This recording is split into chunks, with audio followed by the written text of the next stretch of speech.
How can organisations truly harness the power of digital operations to transform their supply chains?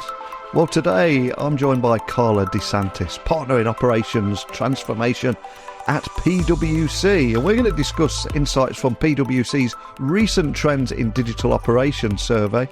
And Carla will share key findings and also help me explore why so many companies are not seeing their expected returns on those technology investments and those expensive tech projects. And we'll also dive into the challenges of tech adoption, the importance of upskilling the workforce, and the nuanced integration of AI in operations. So are you ready to uncover the secrets to a successful digital transformation in supply chain? Are you curious about what that looks like? Well, buckle up and hold on tight as I beam your ears all the way stateside, where you can join me and Carla in a conversation about all this and much more. So a massive warm welcome to the show, Carla. Can you tell everyone listening a little about who you are and what you do? Absolutely, Neil. Thank you for having me. I'm Carla DeSantis. I'm a strategy and operations partner at PwC. I cover multiple industries, but I really do mostly focus on consumer and retail type companies and industries. I would say I've been a consultant now longer than I've been in the industry. And as a consultant, I focus on designing and activating differentiated operating models that strive to drive sustainable growth while also making sure we keep costs in check, is what I would say I do. Well, it's a pleasure to have you on the podcast today, especially because the speed of technological change continues to move at breakneck speed, but there's also a realization that it might never move this slow again, and we're all trying to make sense of everything. And I recently came across a PwC report. It was the Digital Operations Report. So for our conversation today, can you just set the scene and tell me a little bit more about the report, a bit of context behind it? Yes, absolutely. I'm glad you found it. We've been doing this report, I would say, for about 3 years. And we started doing it, Neil, as you would imagine, it's becoming, as a consultant, we also always do the framework of, strategy and then people, process, and technology. And it's kind of hard to separate those all now. They're all sort of intertwined. And the survey we started was really to try and tease out, are you thinking that way, Mr. or Mrs. Corporation? And so the focus of the survey is to sample blindly executives. It's a supported survey. We use an external firm to help us do that. So we do a vetting process for who participates.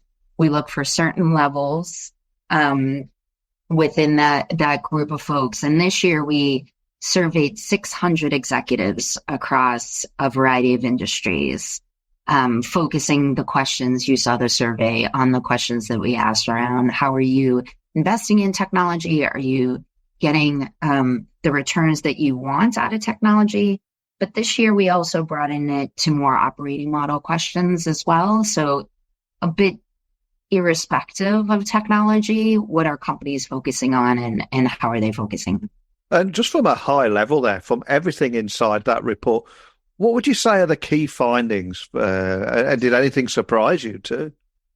So last year, the number of 83% sticks out. We were shocked to find out 83% of those trying to activate technology in their supply chain and their operations were not seeing the benefits of that investment or the return on that investment. So that was a big shocker last year. I was hoping the number would come down significantly this year, but 69% are still saying the same thing.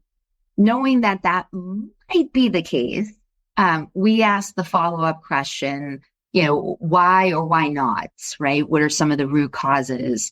And a significant number, I believe it was 56%. Don't quote me on my numbers all the time. But a fair amount of them quoted at least 2 reasons why, which starts to target the complexity of what executives are facing as they try and navigate this sort of new world, right? They are trying to improve the way in which they're flying the plane, if you will, while they're flying it.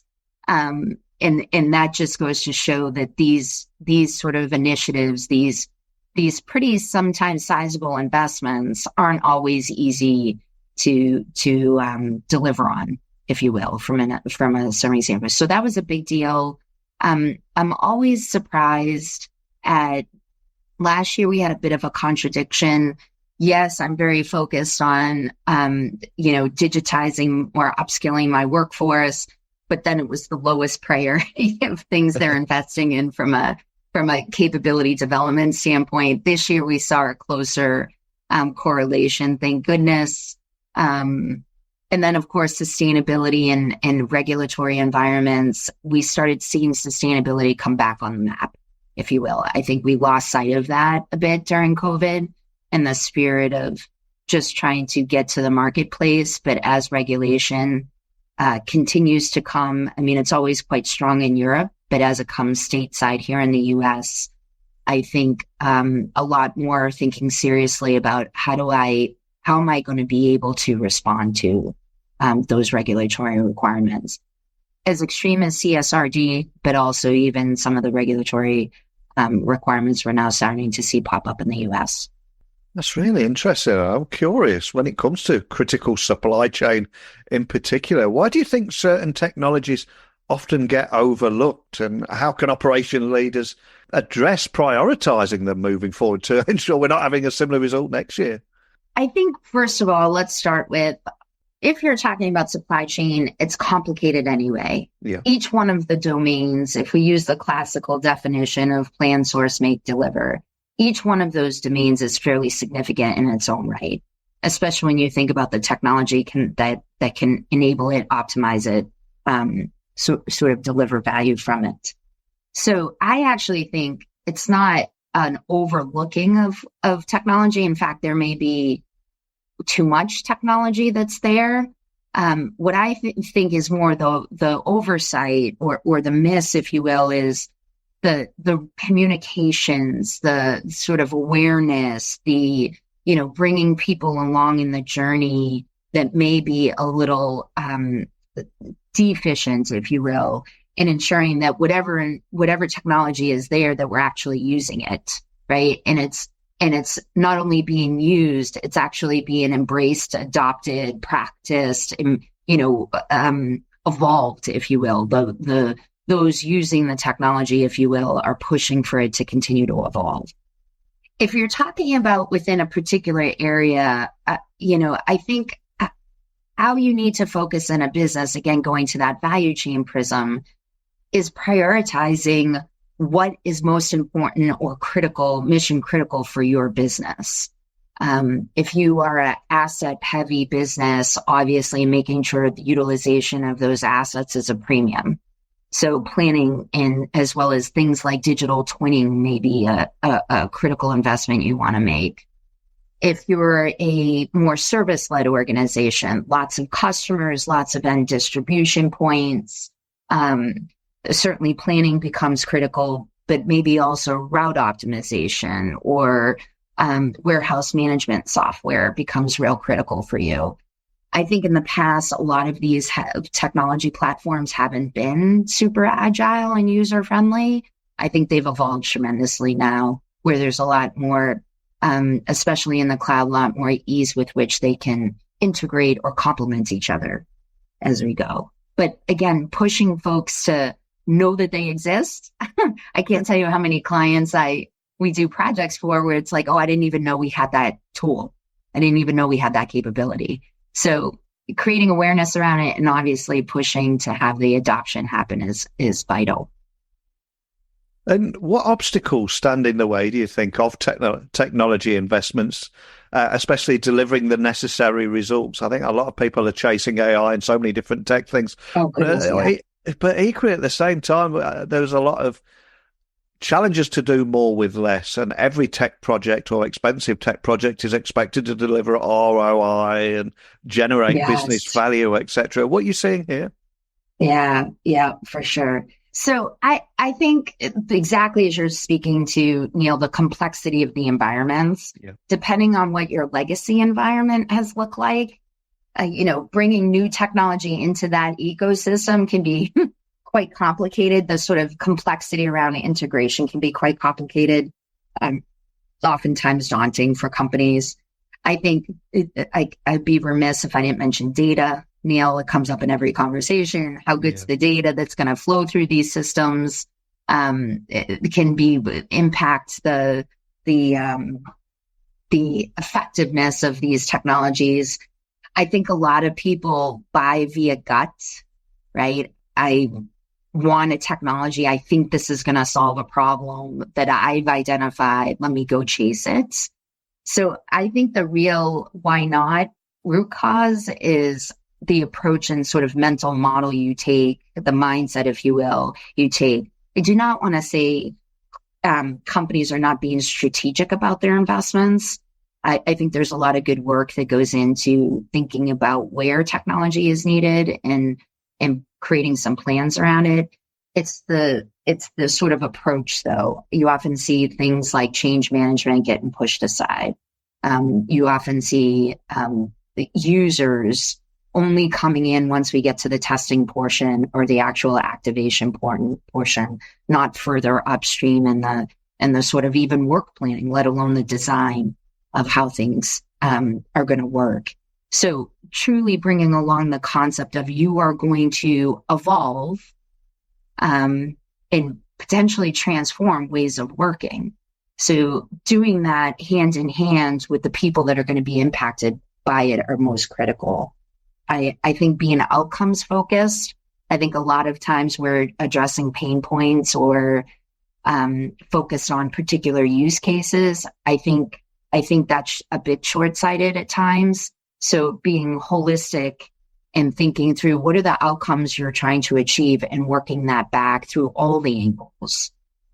Bring a bit of that systems thinking. And I don't mean technology systems, I mean interdependency systems thinking to the equation early on, I think is critical to ensuring that you can identify roadblocks as you go. You can evolve potentially the plan or pivot the plan, but not change the outcome that you're trying to achieve as you go. So it does feel like a transformation, if you will, not an event where I'm activating a technology. Does that make sense? It really does, especially as an ex-change manager. I was getting flashbacks there for my IT past. Sure you were. I've got the scars to prove it. I've seen it so many times. It's the change management thing. And I think also people get obsessed with technology. And at the moment it's AI and everyone's trying to get it over the line and get it in. But it's very seldom the technology itself that makes it a success. It's the work culture, making sure everyone's on board and knows how to use it. And are there any tangible ways you think that business leaders can better upskill employees, ensure that their culture is ready and evolve their workforce and ensure that nobody gets left behind or people dig their heels in and think, I want nothing to do with that technology? Because it's so important to bring the workforce along, isn't it? Absolutely. Absolutely. Well, again, there is this, as someone that's probably of an older generation, right? It does feel like sometimes this is happening to you, right? Yes. Or at you, right? Not with you and for you. So I do think, as I mentioned, bringing folks earlier along, including detractors, Neil, I think we always try and go about some of these activations with the people that are super users, right? Already have a sort of mental model and tech mindset to the nature in which they do their work. I think you have to bring along people that don't, right? And don't typically gravitate towards technology as you go through this journey. They're going to be tremendously insightful in identifying this is why I don't know, or this is why I wouldn't use, or this is why I would never think of, right, as it pertains to the actual technology solution. So certainly bring in folks earlier on in the journey. Neil, I hope you don't find this disrespectful. Calling it change management, I find quite frustrating and actually undermines it, right? Makes it minimal, right? The whole journey is a change. Yes. So you should be doing all the necessary steps to bring people along I also think you have to reimagine the sort of traditional concepts like training. I think we think of training as you sit in a room all day and people walk you through the process. And yeah, sometimes there's practicums in there to get your fingers embedded in on the keyboard and all that good stuff and practicing real time. But I do think we have to reimagine what the concept of quote training looks like. It is not an event. It's a continuous learning journey that should start when you sort of activate the project and continue long after the sort of go live clock has ticked, if you will. Those, I think, are some really critical things that need to happen. Empowerment probably is also the really big thing, making sure people feel like this, again, is happening with them. But I say that cautiously, right? You need to penalize people that are not, penalized, right? Whatever that may look like, people that are not adopting and using the technology. And that includes leaders, if you will. I had an executive recently say, I keep asking for a report I know we don't have, rather than asking for the reports and the insights that I know we do have. Shame on me, right? And I think we have to make sure that we're balancing that, a bit of the carrot and a bit of the stick, if you will. 100% with you on that. And another thing on the report that really stood out to me, especially I went to a lot of tech conferences last year and there's a lot of nervousness and anxious around AI. But of course, this year, almost all the respondents said their companies have at least a toe in the water when it comes to generative AI, but only 20% of those in the report admitted widespread use in operations and supply chain. And benefits today have been largely uneven. So what factors lead to successful or failed AI integration? What do you think that is? I love the fact that, first off, Neil, that everyone's sort of embracing it, right? And trying to figure out what this is and what it means. So that's 70, what I translate to be behind that 70%, if you will, right? But the fact that only 20% of them are actually implementing it says to me anyway, that it's a lot of trial and error. It's a lot of like messing around in the water without necessarily swimming, if you will. And I do think that that's a byproduct of how we talk about AI is sort of the end all be all, if you will. It's going to transform everything and a bit of a shine, if you will, a bit of a silver bullet kind of mentality to it. So I actually like the fact that companies are dabbling into it and trying to figure out what it may mean for them, the 70%, if you will. But what I'm hoping for is that it really leans into a more purposeful strategy, right? What is it about your current environment, ecosystem, both the human capital and the technological capital that you have that needs some help, if you will, and be honest about where and how that AI can fit those gaps or create some bridges there for you, because there's a lot of potential for AI to do just that. What I worry about actually more, what we try and talk a lot about is it's an augmentation, not a replacement. Mm-hmm. I think a big reason why a lot of organizations may be experiencing tissue rejection or, a lot of false starts, if you will, is because it is being put forth, hey, if I just apply AI, I can get rid of all these people. Or if I just apply AI, it will take out all of this work. Well, it really is supposed to be helping you with speed and accuracy and the sort of qualitative part of your metrics, not a wholesale, replacement of humans and process and sort of ways of working, if you will. And I think that's the bridge we really have to make sure we land with AI, especially as we're going through the potential use cases of where AI can be most beneficial within a corporation. And if we look at the report one final time, we'll give the link at the end so people can find it themselves and have a good dig around in there and some of the insights. But was there anything else that really stood out for you, or anything that you think we should mention that really stood out? I think we covered a lot of it, Neil. You would be remiss not to talk about why aren't these investments actually panning out, and where does AI play? We didn't talk much about sustainability, which I think is another factor with sort of risk in this new terminology of resiliency, if you will. I guess the only thing we didn't touch upon that maybe is worth noting is this perpetual tension around firefighting. I'm in the here and now.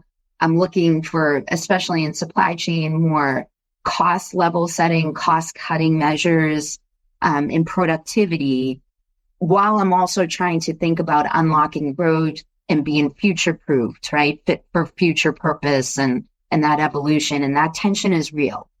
And we saw that in the report as well. My coaching and counsel around that is sort of the continuous dynamic shifting that we're experiencing is no longer an event. It is the environment we're in. So one winning sort of the productivity versus, the unlocking of growth, they are not in conflict. They absolutely have to be in concert with each other, because that's the world we live in. Supply chain has to be a critical seat at the table of unlocking growth. Yes, that does mean managing costs for sure, but that goes hand in hand with thinking about your future and where we're all going. So making sure that we're mindful of that tension, fully acknowledging it, but recognizing that is our job now as operations leader to deal with both. So how do we do that? How do we do that effectively? How do we allow our technology to get us there with less friction, if you will, and better outcomes is what we're hoping to find.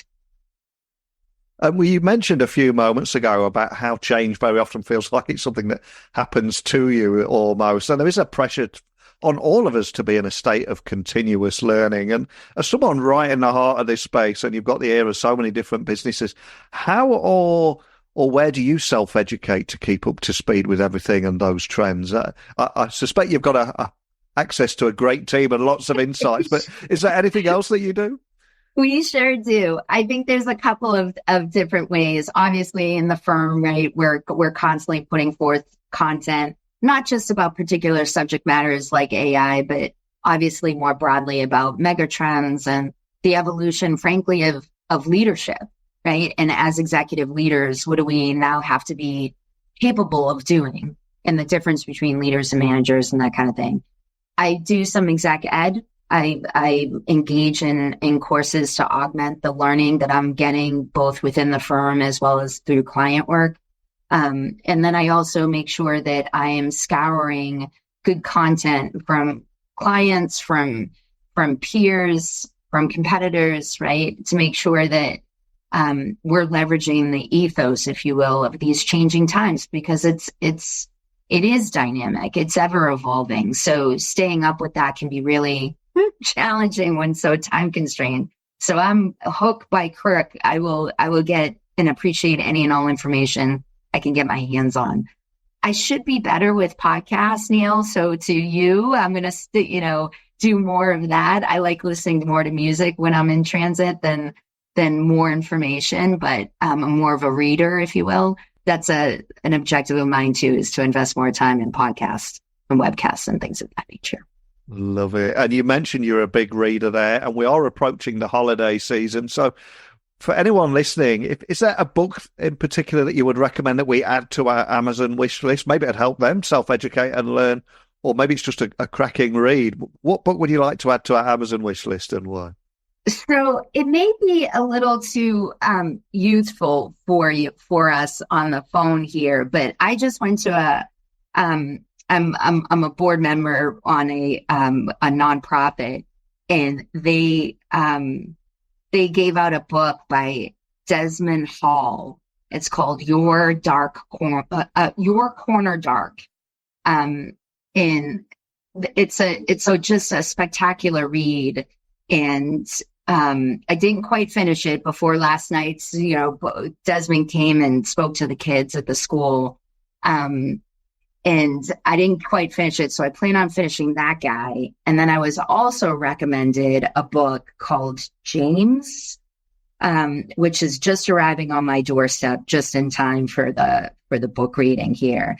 It's a novel by Percival Everett. So those are my two most recent recommendations.